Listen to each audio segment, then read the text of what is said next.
और इस वक्त एक अहम खबर समाजवादी पार्टी लीडर आजम खां के हक में।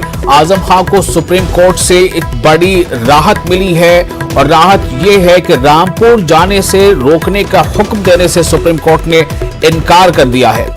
सुप्रीम कोर्ट ने इलाहाबाद हाई कोर्ट की शराइत पर भी बरहमी जाहिर की है। तो इस तरह एसपी के लीडर यानी समाजवादी पार्टी के लीडर आजम खां को सुप्रीम कोर्ट से एक बड़ी राहत यहां मिली है।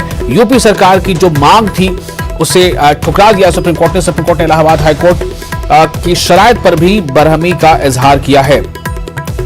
कोर्ट ने कहा कि यूपी सरकार की मांग जो है उससे किसी तरह का ये कोई असर नहीं पड़ने वाला। सुप्रीम कोर्ट ने यूपी सरकार को जौहर यूनिवर्सिटी के पास जमीन को तुरंत डीसील करने के भी आदेश दिए हैं।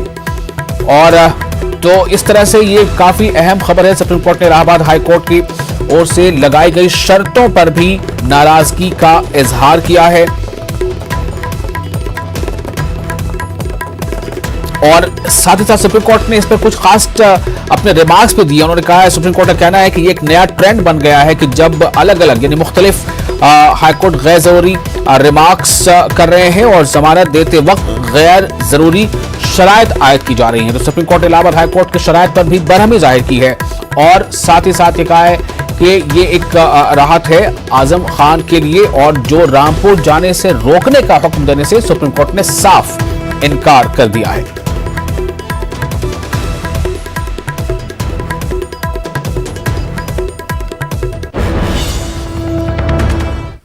अगली खबर सदर